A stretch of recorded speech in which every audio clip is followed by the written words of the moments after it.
क्या आपने कभी महसूस किया है कि जहां आप होते हैं वहां लोग आपको फॉलो करते हैं बिना आपने कुछ कहे भी? जैसे आप में कोई दिशा है, कोई तेज है जिसे आप खुद भी पूरी तरह समझ नहीं पाए हैं। हम जो महसूस करते हैं वो सिर्फ हमारे भीतर नहीं होता, वो उन ग्रहों से जुड़ा होता है जो हमेशा हमारे ऊपर घूम रहे होते हैं। ये सिर्फ ग्रह नहीं है, ये जीवित शक्तियां हैं, आकाश में घूमते हुए। ये हमारे मन, भाग्य और आत्मा पर असर डालते हैं। हर ग्रह एक देवता है जिसकी अपनी कथा है और एक गहराई। इनकी कहानी जानना खुद को जानने जैसा है। आज से हम शुरू कर रहे हैं ग्रहों की कथा, एक ऐसी श्रृंखला जहां हर अध्याय एक ग्रह और एक जीवन का राज खोलेगा। तो चलिए पहले ग्रह की ओर बढ़ते हैं। कभी सोचा है हमारे भीतर जो तेज है वो इतना प्रबल क्यों होता है कि कई बार रिश्ते तक जल जाते हैं? हम दूसरों के लिए रोशनी होते हैं लेकिन अपने भीतर ही अंधेरे से घिरे रहते हैं। आज की कथा एक ऐसी आत्मा की है जिसने ब्रह्मांड को पहली बार रोशन किया, लेकिन जिसके अपने रिश्ते उसी रोशनी में जल उठे। वह आत्मा जिसे हम सूर्य कहते हैं। जब सृष्टि आरंभ हुई तब कुछ भी स्थिर नहीं था। ना दिन था, ना रात, ना दिशा थी, ना काल।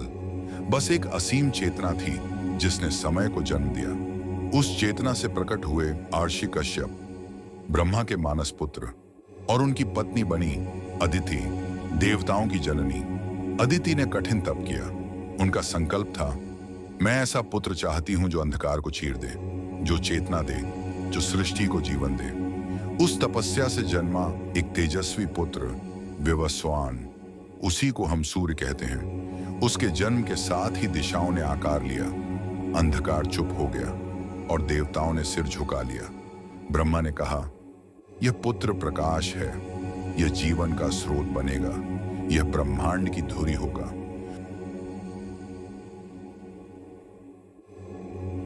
सूर्य का तेज दिन पर दिन बढ़ता गया। उसने विवाह किया संध्या से, जो स्वयं एक तपस्विनी और देवी थी।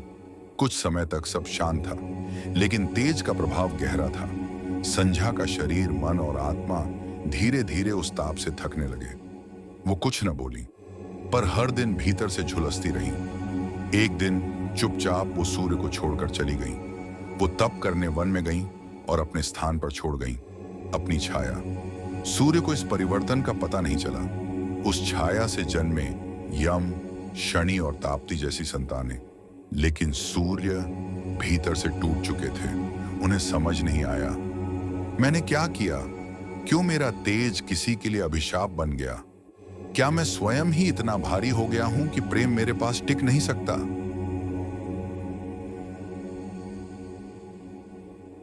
सूर्य ने पहली बार अपनी शक्ति पर प्रश्न उठाया। वो जिसे अब तक वरदान मानते थे, वो शायद अब एक परीक्षा थी। वो ध्यान में बैठ गए, वर्षों तक मौन में डूबे रहे। उन्होंने अपनी रोशनी को भीतर मोड़ा, अपने ताप को साधने की प्रक्रिया शुरू की। तब प्रकट हुए ब्रह्मा। उन्होंने कहा, अब तुम नवग्रहों के अधिपति बनोगे। तुम्हारी ऊर्जा अब संतुलित है, तुम्हारा तेज अब रच सकता है। सूर्य का ताप अब नियंत्रित हुआ। विश्वकर्मा ने उस संतुलित तेज से देवताओं के अस्त्र बनाए। शिव का त्रिशूल, विष्णु का चक्र, इंद्र का वज्र। जो तेज कभी किसी के लिए असहनीय था, अब वही रक्षा का स्रोत बन गया। सूर्य ने केवल प्रकाश नहीं दिया, उन्होंने अगली पीढ़ियां गढ़ी। उनके पुत्रों में शामिल थे यम, मृत्यु और न्याय के देवता, शनि कर्म और संतुलन के प्रतीक तप्ती, पवित्र नदी अश्विनी कुमार, आयुर्वेद और उपचार के देवता कर्ण, दानवीर योद्धा, महाभारत का महानायक। हर संतान सूर्य की किसी एक चेतना का विस्तार थी। और यही हमें संकेत देती है कि सूर्य की यात्रा केवल बाहरी नहीं थी, वो एक आत्मिक क्रांति थी। सूर्य की कथा सिर्फ देवों की नहीं, वो हर उस आत्मा की है जिसने कभी अकेलापन महसूस किया हो। हमारे भीतर भी एक सूर्य होता है, वो तेज जो हमें गिरने नहीं देता, जो तब भी जलता है जब दुनिया हमें अंधेरे में छोड़ देती है। लेकिन यह तेज भी एक यात्रा करता है। अहंकार, अकेलापन, आत्मनिरीक्षण, संतुलन, सेवा।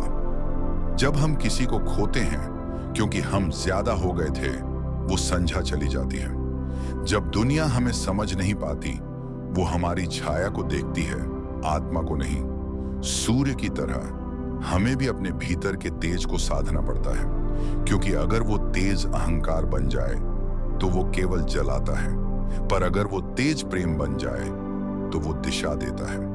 हर सुबह जब सूर्य उगता है, वो सिर्फ दिन की शुरुआत नहीं करता, वो आत्मा को याद दिलाता है, तू भी तेज है, तू भी केंद्र है, जल, लेकिन भीतर से, ताकि बाहर रोशनी फैल सके। अगर आज आप खुद को गलत समझे जाने से थका हुआ महसूस कर रहे हैं, अगर लोग आपके तेज को नहीं समझते, तो जान लो आप अकेले नहीं, आप सूर्य हैं।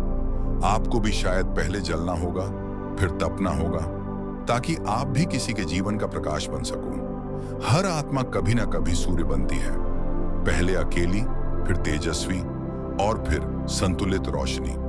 हर ग्रह सिर्फ आकाश में नहीं चलता, वो आपके भीतर भी चलता है।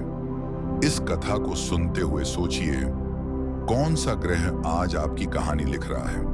क्योंकि ग्रहों की कथा केवल देवताओं की नहीं, ये आत्मा के नक्शे की कहानी है। अगर आपको ये कहानी इंटरेस्टिंग लगी हो तो लाइक करना मत भूलना, चैनल को सब्सक्राइब करो और बेल आइकन दबाओ, ताकि अगली ग्रह की कहानी सबसे पहले आप तक आए। कमेंट्स में बताओ, नेक्स्ट कहानी किस ग्रह पर होगी? शुक्र, मंगल या कोई और जो अभी तक छुपा है? देखते हैं कौन सही गेस करता है।